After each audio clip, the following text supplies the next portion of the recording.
Fourmi, c'est un jeu pour 2 à 4 joueurs à partir de 13 ans pour des parties d'environ 90 minutes, peut-être un peu plus pour les premières parties. Dans ce jeu, vous allez être à la tête d'une colonie de fourmis et votre but, ça va être de développer cette colonie au mieux pour marquer un maximum de points avant la fin de la partie. Donc vous allez collectionner des points de victoire qui seront comptabilisés tous en fin de partie. Pour la mise en place, vous allez commencer par assembler le grand plateau au centre de la table qui est divisé en 5 parties. Vous ferez attention à mettre le bon côté sur la tuile la plus à droite. Si vous jouez à 3 ou 4 joueurs, il faudra mettre la tuile 3 ou 4. Si vous jouez à 2, vous la mettrez de l'autre côté. Et ensuite, vous assemblerez les pièces de puzzle pour créer le plateau. Vous allez ensuite piocher des cartes pour faire une première réserve de cartes ici, parmi les cartes avec un dos de feuilles. Ces cartes-là, il y en a beaucoup dans le jeu, vous allez toutes les mélanger, et il faudra faire attention à les distinguer des cartes avec un symbole de fin de partie ici, et des cartes avec un symbole de couronne. Ces cartes-là, ce sont des cartes de départ et les cartes de l'arène qu'on va distribuer uniquement en début de partie. Toutes les autres cartes qui n'ont pas de symbole au dos, vous les mélangez et vous en piochez 9, donc 3 lignes de 3 cartes, que vous mettrez sur la droite du plateau principal. Ensuite, sur la gauche du plateau, vous allez éventuellement mettre des tuiles spéciales sur le terrain, en fonction, encore une fois, du nombre de joueurs. Si vous jouez à 3 joueurs, il faudra mettre ces 2 tuiles. Donc il y en a une complètement à gauche et une à droite, pour recouvrir exactement les emplacements comme indiqué ici. Ça, c'est uniquement si vous jouez à 3. Si vous jouez à 4, il n'y aura pas ces tuiles, vous jouerez avec l'intégralité du plateau. Et si vous jouez à 2, le terrain sera différent, il est de l'autre côté du plateau, et il n'y a pas besoin de mettre de tuiles particulières. Ensuite, vous allez placer des tuiles de feuilles, comme celle-ci. Il y en a 6 en tout dans le jeu, vous les mélangez, vous les placez aléatoirement sur les 6 emplacements indiqués en haut et en bas de ce plateau. Donc 2 ici et 4 en haut. Vous aurez ensuite vous avez des hexagones de terrain de couleurs différentes. Sur certains d'entre eux, vous avez un symbole avec un diamant. Vous en avez 4 ici pour une partie à 3 joueurs. Sur ces emplacements-là, il faudra piocher une tuile d'objets spéciaux, de découverte. Ces tuiles-là, il y en a plusieurs. Vous les mélangez encore une fois et vous en placez une face visible sur chacun de ces emplacements. Vous laissez le reste en tas à côté du plateau, ça pourra être utile pendant la partie. Ensuite, toujours sur ce plateau, vous allez avoir des emplacements avec un petit symbole préimprimé comme celui-ci. Il y en aura 3 dans une partie à 3 joueurs ici. Mais sur chacun de ces emplacements, vous allez mettre tout d'abord le nombre de cubes indiqués. Donc là, vous allez avoir 3 types de cubes dans le jeu, ce sont les ressources du jeu. Vous allez avoir les cubes verts, ce sont les feuilles. Les cubes jaunes, ce sont la nourriture. Et les cubes violets, ce sont les champignons, qui sont des sortes de jokers. Là, on vous dit, vous mettrez 4 cubes verts sur cette case. Vous en mettrez 4 sur celle-là. Et vous mettrez 4 cubes jaunes sur celle-là. Et ensuite, vous allez piocher une tuile ennemie. Donc vous avez différentes tuiles de différentes couleurs qui correspondent aux hexagones sur le plateau. Vous allez les trier, les mettre en tas en début de partie face cachée. Et là, on vous dit, sur cet emplacement-là, il faudra un ennemi de la même couleur que l'hexagone, donc l'ennemi plutôt marron, que vous allez révéler et que vous allez placer directement ici. Ici, c'est l'ennemi couleur un peu verte, et là-bas, c'est plutôt rouge. Donc ça, c'est pour la mise en place, ceux qui sont préimprimés. Plus tard, il y aura d'autres ennemis qui vont apparaître sur les autres hexagones. On le verra quand j'expliquerai les règles. On passe ensuite à la mise en place pour chaque joueur. Chaque joueur va recevoir un plateau identique en début de partie, sur lequel il va mettre une tuile, une grande tuile comme celle-ci. On va en distribuer une aléatoirement à chaque joueur. Et cette tuile-là encore, elle est recto-verso. Si vous voulez jouer avec une partie parfaitement symétrique, où tout le monde a les mêmes choses, vous utiliserez la face du plateau où il n'y a pas de symbole en bas à droite. Si vous voulez une partie asymétrique, vous retournerez cette tuile et vous aurez une petite étoile ici, qui va créer donc de la symétrie sur les différents bonus que vous allez pouvoir avoir sur ces tuiles. Donc pour une première partie, on vous conseille de jouer avec la face identique pour tout le monde, et cette petite tuile, vous la placez à l'emplacement indiqué, donc c'est plateau double couche, sur votre plateau personnel. Ensuite, sur votre plateau personnel toujours, vous allez récupérer des jetons étoiles. Donc au verso, vous aurez l'étoile à votre couleur, donc là c'est joueur bleu. Et au recto, vous aurez des tuiles de 3 types différents. Vous allez avoir les tuiles avec les emplacements de galeries.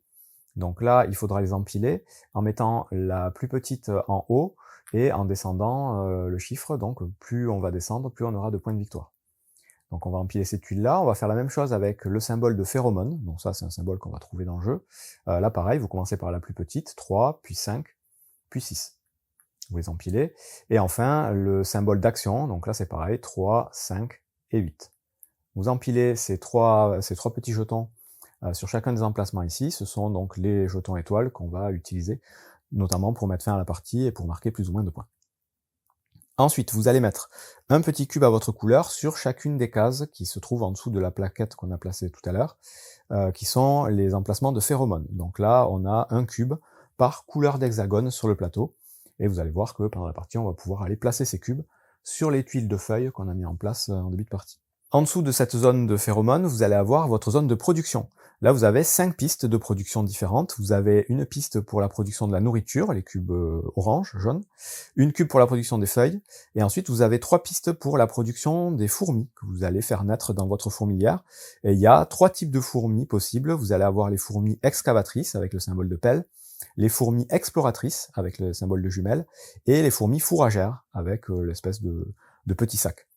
Donc on va y revenir après à tout ça, mais vous commencez avec un cube sur chaque case 1 des différents types de fourmis, et pour une partie standard, une partie normale, vous mettrez vos 2 cubes de production de nourriture et de feuilles en dehors du plateau. Ils apparaîtront que quand vous gagnerez une production d'un de ces types. Si vous voulez jouer en mode facile, vous pouvez les mettre sur les emplacements 1, ça va vous simplifier un peu la vie. Ensuite, vous avez ici une zone, que j'ai pas remplie d'ailleurs, avec les stocks de nourriture d'urgence. Donc là, il faudra mettre des cubes jaunes sur chacun des emplacements en début de partie.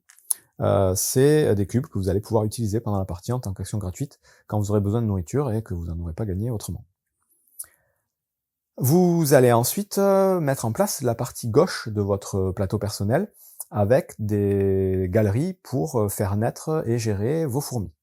Donc pour ça, il va y avoir un principe de draft. Donc en fonction du nombre de joueurs en début de partie, vous allez prendre des collections de 3 tuiles qui vont venir se placer ici, avec un petit symbole identique. Donc vous voyez, vous avez le losange noir ici, vous avez le rond noir ici, vous avez le rond blanc ici.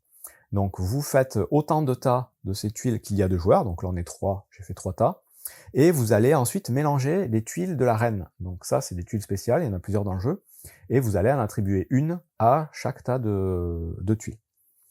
Et ensuite, en commençant, donc on va déterminer évidemment un premier joueur, comme dans tous les jeux, de la façon dont vous voulez. Ce premier joueur aura le petit jeton premier joueur, qui ne changera pas pendant la partie. Et là, en commençant donc par le dernier joueur, le joueur à droite du premier joueur, chaque joueur va récupérer un couple de tuiles et tuiles de la reine. Et, admettons, je vais prendre celui-ci. Il va placer donc de manière complètement aléatoire ces 3 tuiles de galerie sur son plateau ici, et sa tuile de reine, il va la mettre à cet endroit-là. Chaque joueur va faire ça, et ensuite, ces tuiles-là, elles auront disparu. Tout le monde aura fait sa mise en place de départ. Quand on place ces tuiles galeries ici, on les met bien avec le petit symbole visible en haut à gauche, parce que ces tuiles, on va pouvoir les retourner, de l'autre côté, il n'y a plus de symbole. Une fois qu'on a mis notre tuile de la reine ici, on va gagner les ressources qui sont indiquées en haut à gauche de la tuile. Donc là, lui, il commence par exemple avec 2 petits cubes de nourriture et 2 cubes de feuilles, donc qu'on va mettre à côté de son plateau. Et on va pouvoir retourner cette tuile pour garder uniquement le petit pouvoir asymétrique du coup de la reine qu'on a récupéré. Voilà à peu près pour la mise en place. Ensuite, on va avoir tout un tas de disques à notre couleur qui vont être utiles pour plusieurs choses. Au début de la partie, on va prendre un disque qu'on va mettre dans chacun des 3 emplacements de la tuile du haut et dans chacun des 3 emplacements de la tuile du milieu.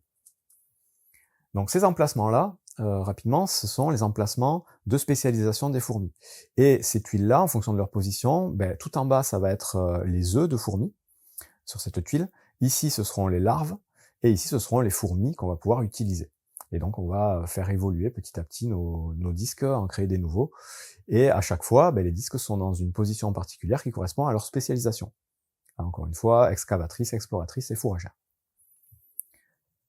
Voilà, donc tous les autres disques, on les laisse ici. On en met un sur le plateau principal, tout en bas de la piste ici, la piste de vol nuptial, une piste sur laquelle on va pouvoir évoluer pendant la partie. Donc tous les joueurs vont en mettre un ici. Là, j'ai fait la mise en place que pour un joueur. Et ensuite, vous allez vous distribuer donc des cartes de départ. Vous allez piocher 2 cartes de la reine, que vous allez donner à chaque joueur, et 6 cartes de départ, celle avec le petit symbole, avec le trait et la flèche. Et parmi donc ces 8 cartes que vous allez récupérer, vous allez les analyser en début de partie. Elles sont de différentes sortes, vous allez voir à peu près comment ça fonctionne, je vais vous expliquer après. Et une fois que vous les aurez analysées, vous allez en garder uniquement 4. Et les 4 que vous allez garder, ben, vous les mettez de côté. Les autres, vous les rangez dans la boîte. Vous en aurez plus besoin pour toute la partie. Je vais garder 5, évidemment. On va quand même garder une carte de l'arène pour vous expliquer. Normalement, les cartes de l'arène, elles vont vous donner un scoring de fin de partie. Elles vont orienter un petit peu votre jeu parce qu'elles vont scorer en fonction d'un type de symbole. Et les autres, ben, c'est les cartes qui vont vous aider à démarrer un petit peu la partie. Donc ces cartes-là, vous les mettez à côté de vous, ce sont vos cartes de départ. Et vous en avez 4. Une petite tuile aide de jeu éventuellement, et ensuite vous faites une réserve avec le reste du matériel du jeu. Vous allez avoir donc les cubes de ressources, de nourriture. Vous allez avoir des petits jetons -3 qui serviront à un moment donné, je vous explique après. Des jetons x3 pour les ressources si jamais il manque des cubes. Ces petits jetons-là, ce sont des jetons de reine pour une reine spécifique. Les jetons avec les symboles ici. Donc si cette reine n'est pas en jeu, vous pouvez les ranger dans la boîte. Et ensuite, vous avez des jetons un peu carrés. Il y en a de 2 types. Les jetons de mutation, pardon, ceux avec le point d'interrogation, et les jetons d'agressivité, ceux avec l'épée. Enfin, vous allez faire une réserve avec les tuiles galeries. Donc là, il y a 4 tuiles différentes, de 4 tailles différentes, de 1 case, 2 cases, 3 cases et 4 cases. En début de partie, vous prendrez une tuile de 2 cases, chaque joueur va faire ça, et va la mettre sur son emplacement, ici, de départ, comme indiqué sur le côté sombre. Le côté fermé, comme ça, il sera utilisé plus tard. Là encore, je vous expliquerai tout à l'heure. Je crois que c'est tout, on a fait le tour de la mise en place, donc voilà, il y a pas mal de choses, hein, mais vous allez voir, après, le jeu est pas si compliqué. Donc on va pouvoir commencer à expliquer le tour de jeu en détail. Donc une partie de fourmis va durer un certain nombre de tours. Alors, on commence par le premier joueur, celui qui a ce jeton, et à son tour, le joueur va faire une action parmi 6 possibles, que je vais expliquer après. Une fois qu'il a fait son action, c'est au joueur suivant dans le sens aiguille d'une montre de faire son action, et on va tourner comme ça, de manière indéfinie, sans phase particulière, à faire à chaque fois une action, une action, une action, une action, jusqu'à ce qu'on déclenche la fin de partie. La fin de partie, elle sera déclenchée en fonction du nombre d'étoiles qu'on va placer sur cette piste ici. On va commencer à placer des étoiles en bas et on va monter petit à petit, donc des étoiles de différents joueurs. Et donc si on est 3 joueurs, dès qu'un joueur va placer l'étoile à cet endroit-là, ça va déclencher la fin de partie. Et à ce moment-là, on finit le tour en cours pour que tout le monde ait joué le même nombre de tours, jusqu'à revenir au premier joueur.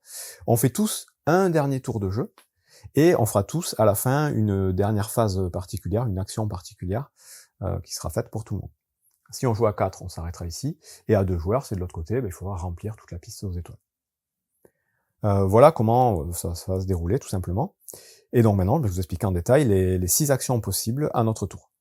Les 3 premières actions parmi ces 6, ce sont les actions qu'on va faire avec nos fourmis, donc avec les disques qu'on va avoir sur la tuile du haut de notre plateau ici. Donc on commence avec une de chaque, et comme je vous disais, elles ont chacune une spécialité, chacune de ces spécialités est une action spécifique parmi les 6. Ces 3 actions, elles vont avoir une force d'action. La force d'action va correspondre au nombre de jetons que vous allez utiliser pour faire l'action. Donc au début, vous en avez qu'un, mais plus tard, vous pourrez en avoir plusieurs, et en fonction du nombre que vous allez dépenser, vous allez faire une action plus ou moins puissante. Vous pourrez faire une action de force 1, 2, 3 ou 4. Maximum, ce sera 4, en dépensant 4 jetons. Donc dans chacun des types.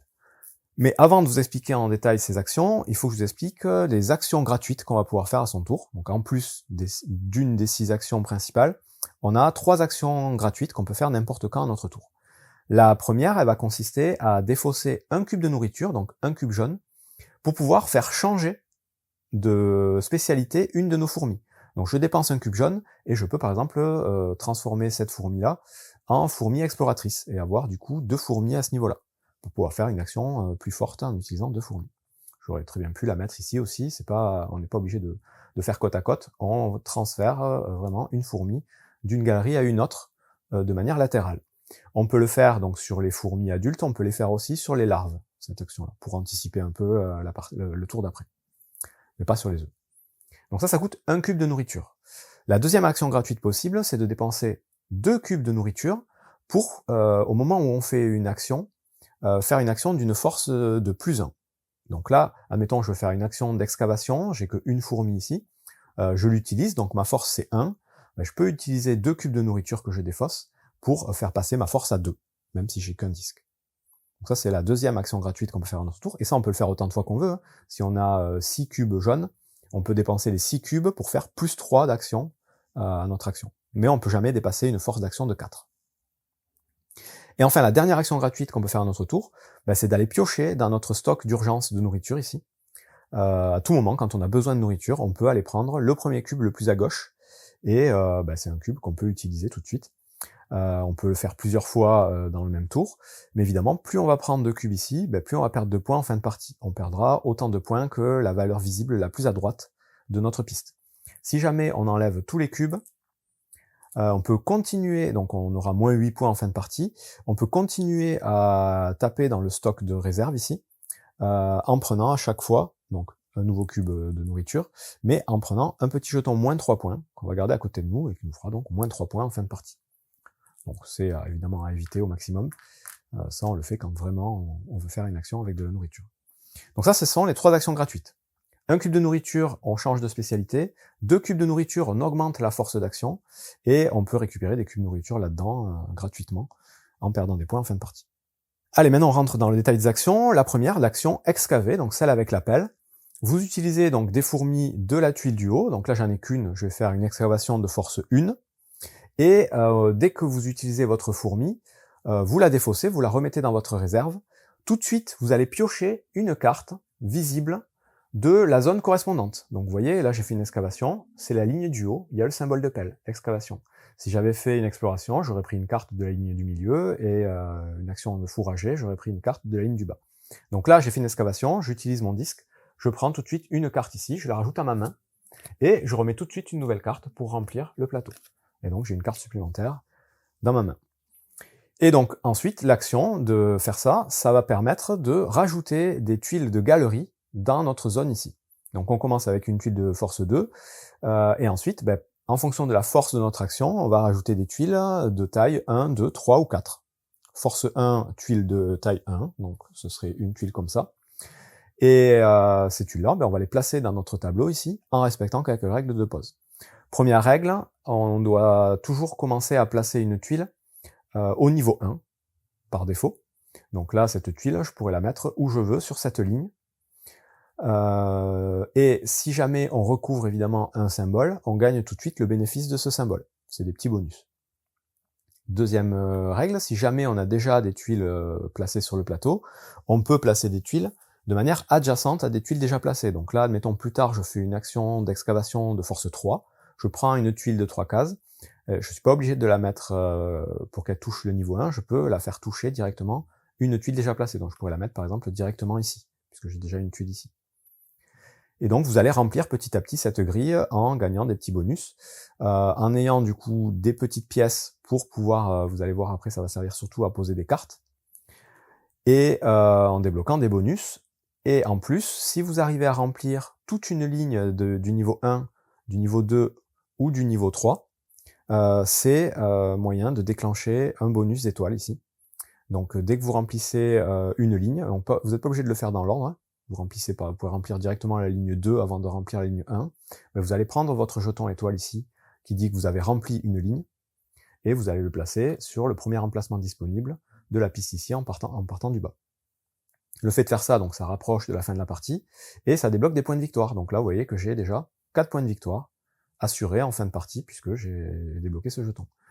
Si j'arrive à compléter une seconde ligne ici, je vais mettre une deuxième étoile ici, et j'aurai 10 points de victoire.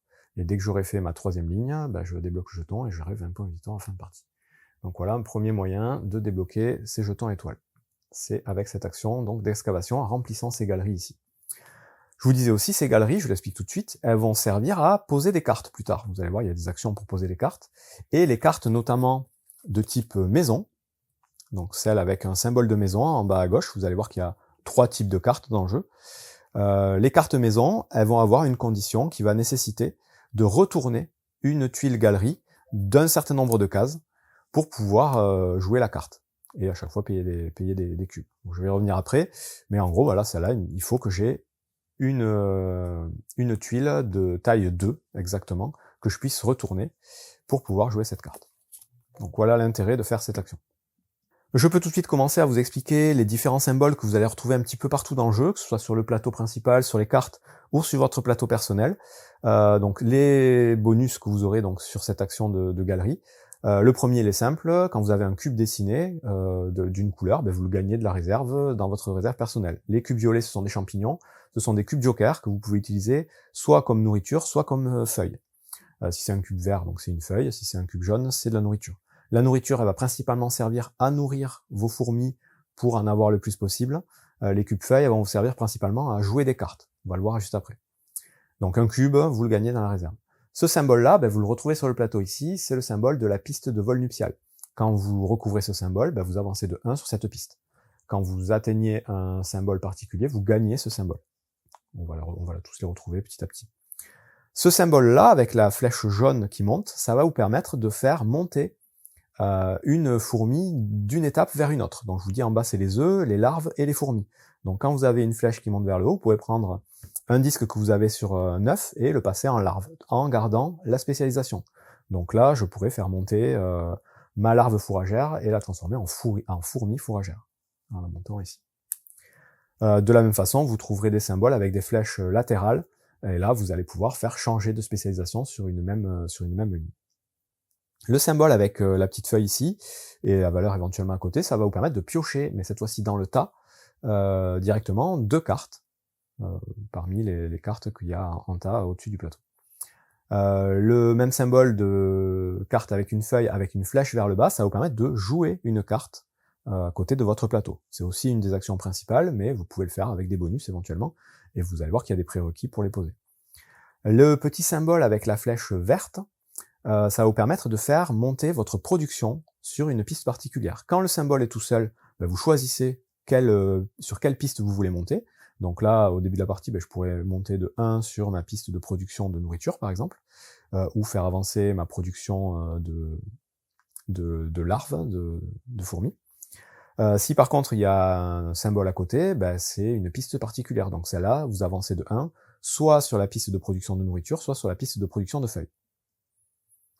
Ça on l'a vu, et celui-là, ce symbole-là, au même titre que le symbole avec l'épée ici, ça vous fait gagner les jetons correspondants. Donc un jeton de mutation, qui va pouvoir remplacer n'importe quel symbole, ou un jeton d'agressivité qui peut être utilisé comme étant un symbole d'agressivité, un symbole d'épée. Vous les gagnez dans votre réserve et pourront être dépensés plus tard. Donc voilà les premiers symboles que vous allez trouver un petit peu dans le jeu, et qui reviendront régulièrement. On passe maintenant à l'action d'exploration. L'action d'exploration va vous permettre d'aller placer une de vos fourmis sur le plateau principal ici, sur un des hexagones. Donc là encore, on va avoir une force d'action de 1 à 4 en fonction du nombre de disques qu'on va utiliser. Les disques qu'on va utiliser, on va tous les défausser, sauf un, qu'on va utiliser pour le placer sur le plateau. Mais encore une fois, dès qu'on décide de faire cette action, on défausse les disques, on en garde un dans notre main, mais avant de faire l'action, on va aller tout de suite piocher une carte de la zone correspondante. Donc là, c'est la zone d'exploration, la ligne du milieu. On prend une carte, on la rajoute à notre main, et on en dévoile une nouvelle. Donc ça, faut pas oublier à chaque fois d'aller chercher des nouvelles cartes. Et ensuite, donc, notre action d'exploration va nous permettre d'aller placer une fourmi sur les petits cercles qui sont au centre des hexagones. Et là, la force d'action va déterminer sur quel hexagone je vais pouvoir me placer, et ça correspond au petit point qu'il va y avoir au-dessus de ces cercles. Donc quand il y a un seul petit point, ça veut dire qu'avec une force 1, comme ici, j'ai qu'un seul disque, je peux venir me placer sur ces emplacements-là. Quand il y a deux petits points, il faut que j'ai une force 2 pour pouvoir y aller, 3 petits points, une force 3, et 4 petits points, généralement c'est là où on a mis des objets spéciaux, il faut une force 4 pour pouvoir y aller. Quand on se place sur un hexagone, tout de suite on va gagner le bénéfice de ce qu'on recouvre à l'emplacement où on met notre disque. Et ces emplacements-là, ils sont limités à un seul joueur. C'est-à-dire que si moi je vais me placer ici, n'importe qui d'autre ne pourra pas venir se placer, l'emplacement est bloqué pour les autres joueurs. Et là, je vais gagner 2 jetons d'agressivité directement dans ma réserve. Et vous allez voir donc les jetons, les icônes, on les a déjà à peu près tous vus. Jetons mutation, faire monter 2 fourmis sur nos pistes, gagner un cube, un jeton. Là, c'est l'icône que je vous disais pour faire changer de spécialité sur une même zone une fourmi. Monter de 2 cases sur la piste du vol nuptial. Je crois que c'est à peu près toujours les mêmes, donc il n'y a pas de souci. Et donc, une fois qu'on s'est placé ici, s'il n'y a pas de cube ou d'ennemi, on va en rajouter. Donc là, on vous le dit en haut en fait de la tuile, on vous dit combien de cubes il faut rajouter, donc là ce serait 4 cubes jaunes, et on vous dit qu'il faut mettre un ennemi de la couleur de la tuile. Donc là on prendrait la première case ici, et on viendrait la placer, hop, à cet endroit-là, il y a un nouvel ennemi qui est apparu.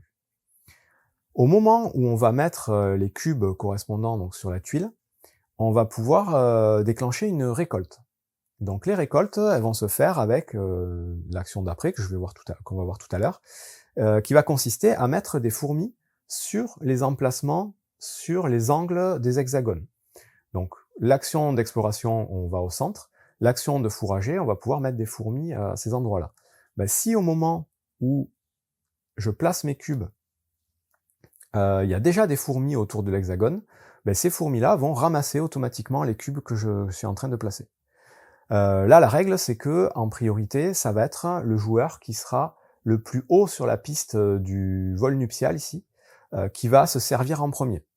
Et il va prendre directement autant de cubes qu'il a de fourmis autour de l'hexagone. Donc là, je suis tout seul, donc la piste, on s'en fout un peu. J'ai 2 disques, je vais prendre directement 2 cubes que je vais rajouter à ma réserve. S'il y avait eu un autre joueur ici et que ce joueur était plus haut sur cette piste, il se serait servi en premier. S'il avait eu un seul disque, il aurait pris un cube, puis ensuite moi j'en aurais pris 2, et ainsi de suite, en fonction du nombre de joueurs et en fonction du nombre de cubes disponibles. Ce qui est sûr, c'est que quand c'est à nous de se servir, on se sert de la totalité des cubes qu'on peut ramasser, donc du nombre de fourmis qu'on a aux alentours. Sur cette piste, en cas d'égalité, si on est l'un sur l'autre, c'est celui qui sera le plus en bas qui récupère en premier. Parce qu'on va empiler les jetons, donc celui qui arrivera plus tard se servira en dernier. Voilà, c'est tout pour l'action d'exploration, c'est juste on vient se placer, on rajoute éventuellement des ennemis et des cubes, les joueurs ramassent éventuellement les cubes s'ils sont présents autour, et ça s'arrête là. L'action d'après, l'action fourrager, c'est le même principe, force d'action, nombre de disques qu'on a dessus, on prend tous les disques, cette fois-ci on les défausse pas, on les prend tous, admettons j'en ai 2, je vais prendre mes 2 disques, tout de suite, évidemment, je vais récupérer une carte de la ligne correspondante à l'action, donc la ligne du bas, que je remplace, et ensuite je vais pouvoir placer donc ces fourmis sur le plateau, et comme je vous disais tout à l'heure, sur les emplacements, sur les angles des hexagones.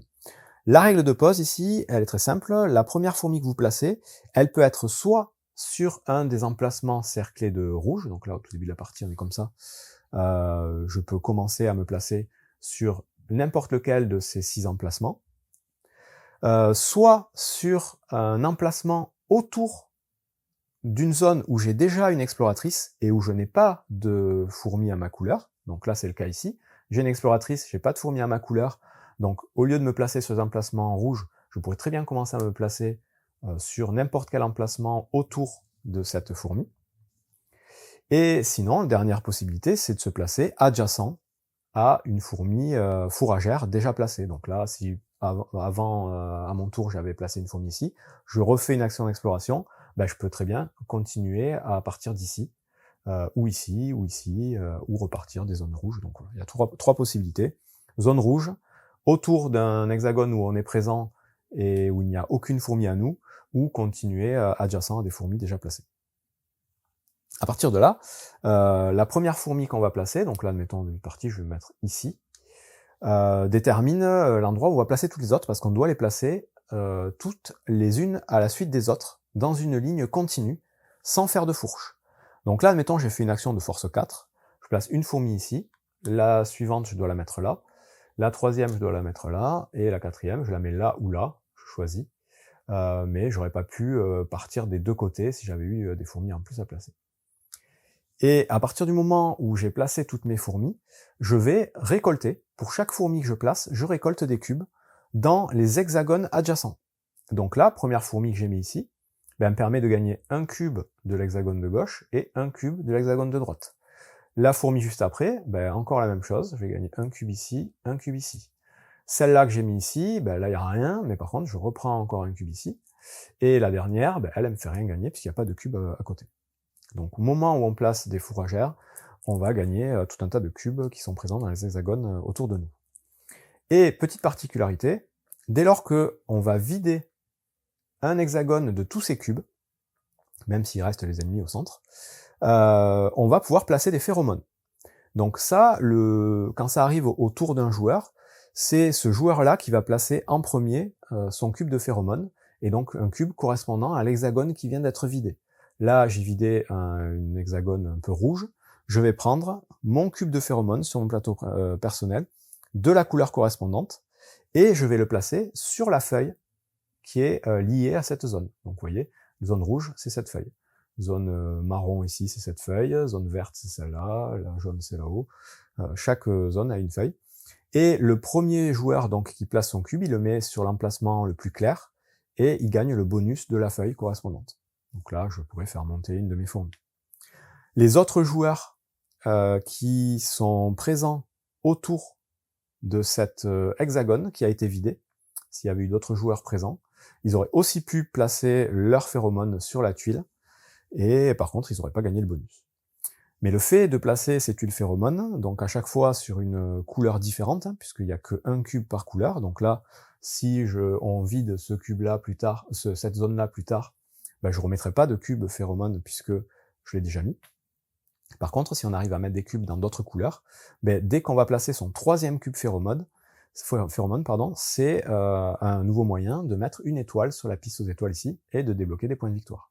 Le troisième cube, le cinquième cube, et le dernier, sixième cube, pour gagner plus ou moins de points de victoire. Donc voilà pour comment on débloque ces phéromones, et en plus, ces symboles de phéromones, ils peuvent avoir aussi une utilité pour placer des cartes. Des fois, on va vous demander d'avoir un certain nombre de symboles phéromones visibles, donc il faudra avoir débloqué les cubes.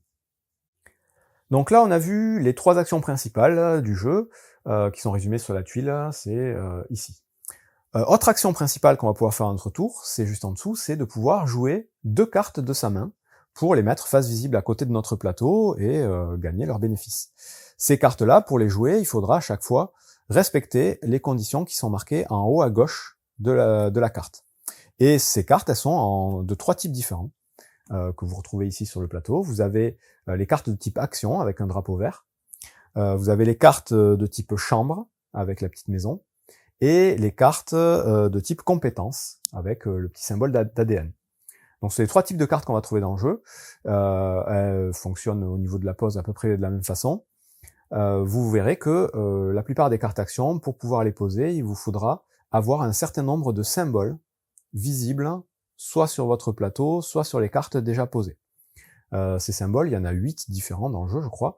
Vous les gagnez quand ils sont indiqués en bas à droite des cartes que vous avez posées devant vous. Donc il y en a plus ou moins, des fois il n'y en a pas, des fois il y en a quelques-uns. Si vous avez ces symboles, bah, vous n'avez pas à les dépenser, il faut juste les avoir visibles chez vous. Vous pouvez à tout moment dépenser les jetons mutation pour remplacer n'importe lequel de ces symboles. Donc vous les remettez dans la réserve si vous les avez disponibles à côté de vous. Et vous posez la carte. Ça, donc, ce sont pour les cartes actions, ça va être toujours à peu près le même principe. Le plus souvent aussi, vous allez devoir payer des cubes de feuilles, des cubes verts. Donc même pour les cartes actions, des fois, il faut payer en cubes verts, donc vous avez un nombre de cubes à payer, une petite croix rouge pour dire qu'il faut cette fois-ci défausser les cubes. Il ne faut pas juste les avoir, il faut les dépenser. Et pour les cartes de type chambre, il faudra, comme je vous disais tout à l'heure, avoir une tuile disponible exactement du bon nombre de cases. Donc là, pour poser celle-là, il aurait fallu que j'ai une tuile disponible de 1 case dans ma zone ici, au centre de mon plateau personnel, pour pouvoir retourner cette tuile et poser cette carte, en plus de payer un petit cube de feuilles. Une fois que vous avez donc payé les prérequis, ou que vous avez les prérequis, vous jouez la carte, et là, ben, vous avez tout un tas d'effets qui vont pouvoir s'appliquer. Vous allez avoir des effets instantanés avec l'éclair, où vous allez gagner ce qui est marqué juste à côté. Donc là, vous gagnez un cube jaune par symbole d'araignée que vous avez sur votre plateau. Là, ben, vous faites une augmentation de production de nourriture et vous gagnez un cube violet.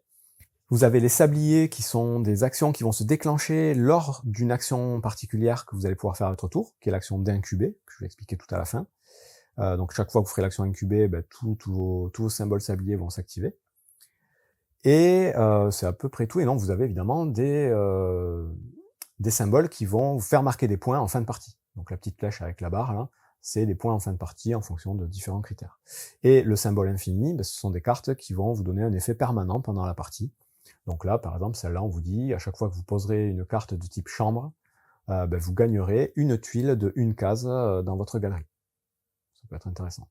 Et vous avez donc tout un tas de choses qui vont se passer avec ces cartes. C'est principalement là que ça va se jouer, les différentes actions et la synergie que vous allez trouver entre les cartes.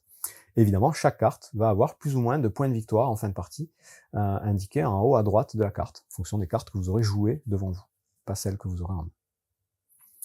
Donc voilà, quatrième action possible, jouer 2 cartes de votre main. Vous pouvez en jouer qu'une, hein, mais vous pouvez aussi en jouer 2. L'action juste après, c'est quasiment la même chose, vous allez pouvoir jouer une carte de votre main, mais en plus, vous allez pouvoir attaquer un ennemi sur le plateau principal. Pour attaquer un ennemi, c'est très simple, il faut simplement posséder les icônes qui sont indiquées sur la gauche de la tuile ennemie. Et il faut que vous vous trouviez, évidemment, au centre de la tuile, juste à côté de l'ennemi. C'est-à-dire il faut avoir d'abord exploré la tuile en question. Donc là, moi, joueur bleu, je peux pas aller attaquer directement lui, je suis pas présent. Par contre, je peux attaquer cette tuile-là. Il faudrait que j'ai un symbole de cœur et un symbole d'agressivité sur mes cartes. L'agressivité, encore une fois, je peux la dépenser avec le symbole comme celui-ci, et les autres, je peux les dépenser avec cette icône-là. Si j'ai tout ce qu'il faut, je tue l'ennemi, je récupère sa tuile, et en fonction du niveau de l'ennemi, donc là, vous voyez que c'est un ennemi de niveau 1, c'est marqué en bas à droite, ça c'est un ennemi de niveau 3, ça c'est un ennemi de niveau 2. En fonction du niveau de l'ennemi, je vais pouvoir placer sa tuile face cachée sur mon plateau, dans l'emplacement à droite ici. Les ennemis de niveau 1, 2 ou 3, je peux les mettre sur la première piste. Les ennemis du niveau 2 ou 3, je peux les mettre sur la seconde piste. Et les ennemis de niveau 3, je peux les mettre uniquement en bas. Enfin, je peux les mettre partout en fait. Mais je peux surtout venir les mettre en bas, c'est là où c'est le plus intéressant. Donc là, à niveau 1, je peux me placer que sur la ligne du haut. Et bien à l'endroit où je vais me placer, je vais gagner les petits bonus qui sont indiqués. Là encore, ça peut être des bonus instantanés, des points de victoire de fin de partie, des bonus de fin de partie, des bonus permanents, enfin tout un tas de choses. Et encore une fois, les plateaux sont recto verso, donc il y a des bonus différents. Donc je me place, je gagne ce qu'il y a à gagner. Avant d'expliquer la dernière action possible à notre tour, je vais vous expliquer comment fonctionne la piste du vol nuptial ici. Cette piste, donc, vous allez pouvoir monter dessus. À chaque fois, vous aurez le symbole avec la fourmi volante. Comme je vous disais, quand vous arrivez sur une case avec un icône à droite, vous gagnez le bénéfice de cette icône. Donc, des jetons d'agressivité, une augmentation de fourmis, piocher 2 cartes, gagner un cube champignon, un jeton de mutation. Et quand vous arrivez sur les cases avec les 3 petits symboles ici, au moment où vous arrivez sur cette case, vous allez devoir décider si vous voulez rester sur la piste et continuer à monter, ou vous placer sur l'emplacement disponible à gauche avec le plus de points de victoire. Donc si vous êtes le premier, vous prendrez l'emplacement avec 4 points ici. Si quelqu'un s'est déjà placé, vous prendrez en dessous. Si vous décidez de vous placer à cet endroit-là, vous allez mettre un deuxième disque à votre couleur tout en bas de la piste, vous recommencerez en bas et vous allez pouvoir recommencer à monter. Si vous décidez de rester sur la piste, vous continuerez à monter tranquillement plus tard. Si vous avez, admettons, vous êtes ici, vous devez monter de 2 sur la piste, vous faites 1, vous vous placez ici, votre deuxième point, vous pouvez vous le prendre directement avec votre deuxième disque. Donc voilà à peu près comment fonctionne cette piste, ça permet de gagner plus ou moins de points ici. Voilà, petite parenthèse. Maintenant, on passe à la dernière action possible, c'est l'action d'incubation. Donc cette action d'incubation, quand vous la faites, vous allez faire toutes les étapes qui sont marquées en bas de votre plateau numéroté, donc 1, 2, 3 et 4. La première étape, ça va consister déjà à vider votre tuile la plus en haut. Il faut plus qu'il y ait de fourmis dessus. Si vous faites cette action et qu'il vous reste des fourmis sur la tuile du haut, vous allez avoir la possibilité de sauvegarder, entre guillemets, une fourmi de chaque type sur les emplacements du haut ici. Vous allez pouvoir en garder une. Et les autres, par contre, elles seront défaussées, elles seront perdues. Donc ça, c'est la première chose à faire, on vide la tuile du haut. Deuxième chose, on regarde si on a réussi à satisfaire la condition qui est en bas de cette tuile placée en haut. Donc il y a différentes conditions en fonction des lots de tuiles. Celle-là, par exemple, de condition, justement, c'est ce que je viens d'expliquer, c'est d'avoir au moins un disque placé sur une zone de la piste de vol nuptial. Si j'ai au moins un disque placé, j'ai rempli la condition, et à ce moment-là, je vais pouvoir retourner ma tuile, c'est ce qui est indiqué ici, et je gagne tout de suite un drapeau vert. Voilà, donc ça c'est le premier truc à faire, éventuellement gagner un petit drapeau vert. L'intérêt de ce drapeau vert, je l'explique tout de suite, c'est la troisième façon de placer des étoiles sur le plateau. Dès que vous arrivez à avoir 3 drapeaux verts, que ce soit avec les 3 tuiles ici, ou en jouant des cartes actions sur votre zone de jeu, donc les cartes avec les drapeaux, ou éventuellement en ayant un bonus particulier. Bon, ben, si vous en avez 3, des drapeaux, ben, vous pouvez aller placer une étoile sur le plateau ici et gagner des points de victoire. Le 5e drapeau et le 8e drapeau. Donc ça, voilà, c'est première chose, c'est la phase 1 de l'incubation. Deuxième chose, on va activer notre zone de production. Donc là, il y a plusieurs choses qui vont se passer, on le fait dans l'ordre qu'on veut. C'est tous les symboles de sablier. On va pouvoir activer tous les symboles de sablier des cartes qu'on a en jeu. Les symboles de sablier, éventuellement, des bonus qu'on a débloqués ici. Donc oui, il y en a un ici. Les symboles de sablier qui sont au bas de chacune des pistes. Et donc on va pouvoir monter, gagner, le bénéfice de chacune des pistes. Les pistes jaunes et vertes ici, ben, ça vous fait gagner autant de cubes que la position de votre cube bleu. Les pistes ici, ça va vous faire gagner des larves, donc des nouvelles fourmis, des œufs, que vous allez placer dans la zone en bas. Donc là, je suis niveau 1 partout, ben, je vais mettre un œuf dans chacun des emplacements du bas. Un œuf excavateur, explorateur et fourrageur. Donc ça, c'est la production, dans l'ordre qu'on veut. On peut aussi, à cette phase, défausser une carte, et une seule, pour monter de 1 sur la piste du vol nuptial. C'est une autre action sablier qui est imprimée sur le plateau de chaque joueur. Donc une fois qu'on a activé tous nos sabliers, les pistes, les cartes, les plateaux, éventuellement défausser la carte, on passe à la phase 3, et la phase 3, ça va nécessiter de payer de la nourriture pour nourrir nos larves. Donc là, on va regarder combien on a de disques sur la tuile du milieu, et par disque, il faudra payer 1 cube de nourriture. Donc la piste du milieu, c'est bien les larves. Donc là, j'ai 2 disques, il faudrait que je paye 2 cubes de nourriture pour pouvoir conserver mes 2 disques. Si jamais je veux pas ou je ne peux pas payer, ben, par disque non nourri, le disque est défaussé, tout simplement. Et une fois qu'on a payé les personnages, les fourmis qui sont là, ben, on va pouvoir faire tourner nos tuiles, on va enlever la tuile du haut, faire monter les 2 autres tuiles et mettre la tuile du haut en bas. Donc on fait tourner nos tuiles et ça fait progresser du coup nos fourmis qui passent du statut de œuf à larve, du statut de larve à fourmi. Et donc on a tout intérêt à payer nos larves pour avoir un maximum de fourmis disponibles pour faire les actions au tour d'après. Donc voilà toutes les phases de la phase d'incubation.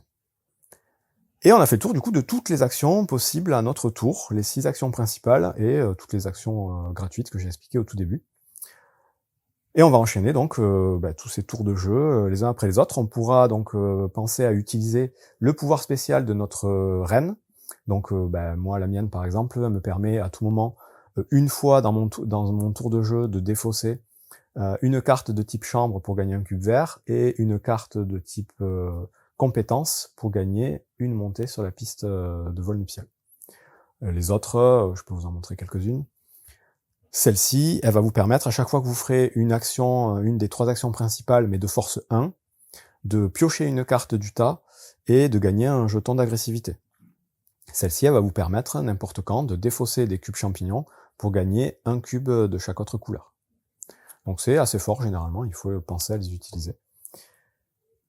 Et comme je vous disais, donc on va jouer un certain nombre de tours comme ça, je pense avoir tout expliqué, jusqu'à ce que on ait atteint donc le nombre d'étoiles correspondant au nombre de joueurs ici. À ce moment-là, on finit le tour en cours, on joue tous un dernier tour de jeu normal, donc on fait une dernière action, et on fait une dernière phase d'incubation.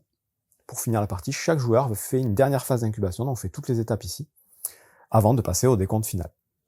Pour le décompte final, vous avez un petit bloc-notes avec les différentes choses qui vont compter.